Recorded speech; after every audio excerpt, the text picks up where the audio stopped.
Halo semuanya, selamat datang di sesi penjelasan mandiri kita kali ini. Hari ini, kita bakal melakukan sebuah perjalanan sejarah yang menurut saya pribadi luar biasa mendebarkan. Kita akan membongkar satu penemuan manusia yang paling berpengaruh, tapi anehnya, jarang banget kita pertanyakan keberadaannya. Yap, penciptaan uang. Jadi, siap-siap ya, karena setelah sesi ini, Anda mungkin bakal melihat dunia dengan kacamata yang sama sekali baru. Oke, mari kita langsung masuk ke materi dengan satu fakta yang cukup bikin merinding. Sadar nggak sih, kalau dari semua uang yang beredar di masyarakat saat ini, 97%-nya itu cuma angka-angka digital di layar komputer bank sentral, nggak ada wujud fisiknya sama sekali. Uang yang selama ini ngatur hidup kita dari bangun tidur sampai tidur lagi, pada dasarnya bukan hukum alam kayak oksigen atau air. Sebenarnya, uang itu cuma konstruksi sosial yang sangat rapuh. Ibaratnya sebuah cerita fiksi atau ilusi kolektif yang kita semua sepakat aja buat mempercayainya. Nah, untuk memandu perjalanan kita, ini dia peta konsep pembelajaran kita hari ini. Kita akan mulai dari evolusi sejarah ilusi uang, terus lanjut ke krisis dan lahirnya bank sentral, lalu mesin ekonomi uang digital, ketimpangan elit dan hiperinflasi, dan terakhir kita bakal bahas kamus dasar ekonomi makro. Oke, kita masuk ke bagian pertama, evolusi sejarah ilusi uang. Mari kita putar waktu kembali ke masa-masa awal peradaban umat manusia. Kalau kita perhatikan, sejarah uang ini sebenarnya adalah catatan panjang tentang gimana cara manusia mengubah kepercayaannya. Awalnya, sekitar 6000 sebelum Masehi di Mesopotamia, nenek moyang kita pakai sistem barter. Tapi kan repot ya, cari orang yang mau tukeran barang yang pas. Akhirnya, mereka beralih ke komoditas alam yang dianggap punya nilai, kayak cangkang kerang kauri. Terus, maju ke 600 sebelum Masehi, kerajaan Lydia mulai bikin koin logam pertama dari campuran emas dan perak.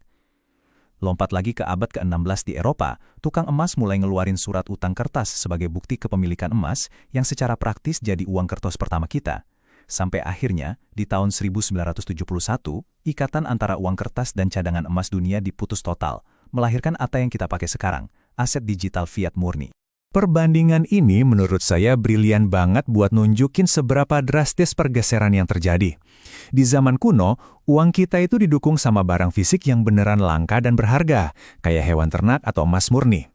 Tapi sekarang, di era sistem fiat modern, nilai uang bergantung 100% cuma pada satu hal, kepercayaan kolektif masyarakat, plus kebijakan ketetapan dari institusi penguasa, yaitu bank sentral. Nggak ada jaminan fisiknya sama sekali. Sekarang kita masuk ke bagian 2, krisis dan lahirnya bank sentral. Mari kita maju ke abad ke-20 dan melihat gimana sebuah krisis besar melahirkan mesin ekonomi modern. Nah, coba bayangkan ini. Apa coba hubungannya kepanikan perbankan Amerika di tahun 1907 yang super kacau sama sebuah perjalanan rahasia berburu bebek? Aneh banget kan pertanyaannya? Tapi percaya deh, ini adalah kunci penting buat memahami sejarah di balik siapa yang sebenarnya pegang kendali atas ekonomi dunia. Jadi ceritanya gini, tahun 1907 Amerika kena krisis keuangan parah. Karena waktu itu mereka belum punya bank sentral, krisisnya cuma bisa diselamatin sama kekayaan satu individu aja, JP Morgan. Ngeri kan? Sadar kalau sistem ini rapuh banget, di tahun 1910, Senator Nelson Aldrich ngumpulin 6 bankir elit, yang kalau digabung, kekayaan mereka berenam itu setara dengan 1/4 kekayaan seluruh dunia waktu itu. Mereka ngadain pertemuan sangat rahasia di Jekyll Island. Biar nggak ketahuan publik, mereka semua datang menyamar jadi pemburu bebek. Dari pertemuan rahasia inilah lahir Undang-Undang Federal Reserve 1913, yang menciptakan Bank Sentral Amerika dan jadi prototipe sistem bank sentral seluruh dunia. Dan kekuatan bank sentral itu makin mengakar kuat setelah Perang Dunia Kedua. Gimana prosesnya? Di langkah 1, lewat perjanjian Bretton Woods tahun 1944, dolar Amerika resmi dijadikan mata uang cadangan dunia dan diikat dengan nilai emas. Langkah 2, semua mata uang negara lain mematok nilainya ke dolar Amerika. Lalu di langkah 3, karena beban ekonomi yang berat, di tahun 1971, Presiden Richard Nixon bikin kejutan yang disebut Nixon Shock. Dia secara sepihak memutus ikatan dolar dengan emas. Dan akhirnya di langkah 4, dimulailah era mata uang fiat murni di seluruh dunia. Sejak saat itu, pencetakan uang cuma bersandar pada kepercayaan tanpa jaminan fisik apapun. Oke, kita lanjut ke bagian 3, mesin ekonomi uang digital. Nah, ini bagian yang paling menarik karena kita bakal membedah gimana persisnya ekonomi modern kita ini bekerja. Biar gampang dipahami, kita pakai analogi pohon apel ya. Kalau di sistem feodalisme, bayangin ada bangsawan yang tiba-tiba mengklaim tanah tempat pohon apel itu tumbuh, terus dia ngambil apel-apel Anda. Kalau merkantilisme, negara ngasih hak monopoli cuma ke satu orang buat jual apel itu. Terus, komunisme berarti negaralah yang punya pohonnya dan apelnya dibagiin sama rata. Nah, kalau kapitalisme, sistem yang kita anut sekarang, ini adalah sistem persaingan pasar bebas buat jualan apel. Tapi masalahnya, teknologi biasanya berpihak pada yang punya modal. Jadi, tetangga Anda mungkin bisa beli traktor super canggih pakai modal keluarganya, sehingga hasil panennya pasti jauh lebih masif dari Anda. Nah, di dalam sistem kapitalisme modern ini, uang digital itu ibarat pelumas mesinnya. Gimana cara kerjanya? Coba lihat 4 langkah ini. Langkah 1, Anda nabung uang 100 juta di Bank A. Langkah 2, Bank A ternyata cuma nahan 10 juta di brankas-nya dan minjemin yang 90 juta ke orang lain. Langkah 3, si peminjam ini ngebeliin barang dan uang 90 jutanya masuk ke Bank B. Bank B lalu cuma nahan 9 juta dan minjemin lagi 81 jutanya. Di langkah 4, siklus ini terus saja berulang, sampai setoran 100 juta Anda yang awal tadi bisa berubah jadi 1 miliar uang baru yang beredar di pasar. Itulah kenapa sebagian besar uang kita saat ini pada dasarnya adalah utang yang diciptakan oleh bank. Melihat betapa luar biasanya peran perbankan ini, ada satu kutipan yang sangat pas dari Presiden Amerika ke-20, James A. Garfield.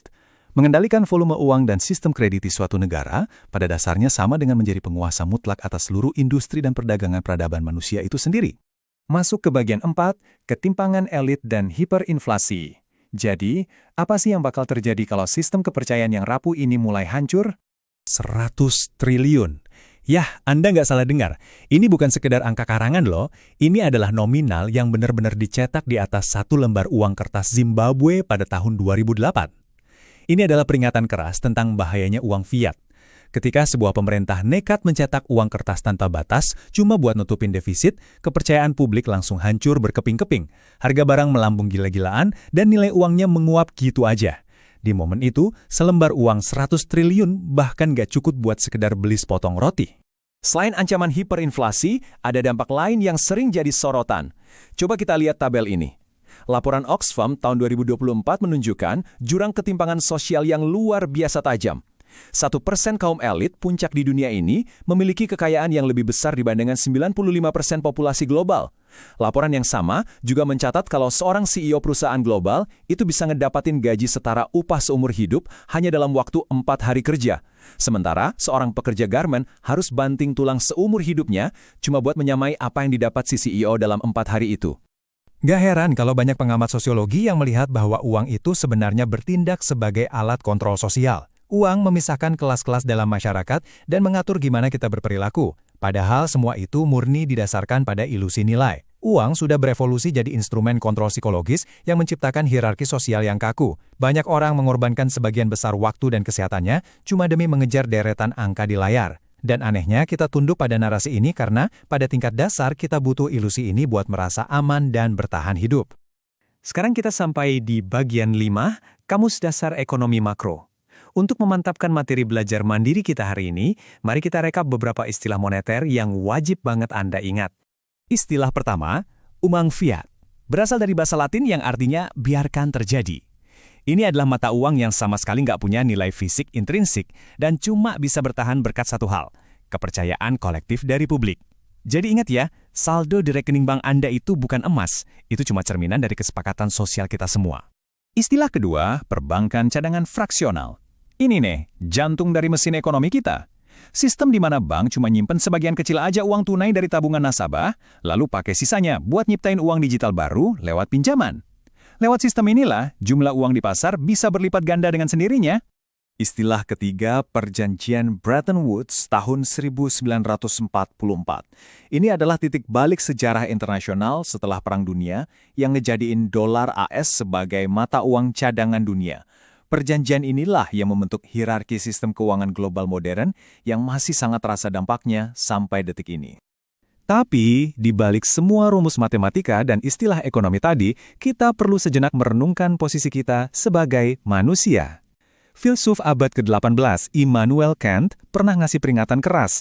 Dia bilang, obsesi kita mengejar keuntungan finansial itu sering banget bikin kita memperlakukan kemanusiaan semata-mata cuma sebagai alat. Dan dalam proses mencari efisiensi modal itu, kita bisa kehilangan martabat sejati kita. Coba resapi kutipan Kant ini. Bertindaklah sedemikian rupa sehingga kamu memperlakukan kemanusiaan tidak pernah hanya sebagai sarana atau alat untuk mencapai tujuan, tetapi selalu sebagai tujuan itu sendiri. Ketimpangan ekstrim dan eksploitasi yang kita bahas tadi terjadi ketika sistem ekonomi kita mulai memperlakukan manusia semata-mata sebagai alat produksi di dalam pabrik raksasa mesin ekonomi, bukan sebagai manusia yang utuh. Dan ini membawa kita pada satu pertanyaan provokatif yang pengen saya tinggalkan buat Anda renungkan. Kalau kita udah sama-sama tahu bahwa uang dan sistem moneter yang ngatur jam kerja dan status sosial kita ini pada dasarnya cuma sebuah fiksi kolektif rapuh yang diciptakan untuk mengendalikan peradaban, lantas gimana cara Anda akan mengukur nilai sejati diri Anda mulai esok hari? Akankah Anda mulai melihat aturan main finansial ini dengan cara yang berbeda? Terima kasih banyak sudah menemani perjalanan kita di sesi ini, dan sampai jumpa di eksplorasi materi kita yang selanjutnya.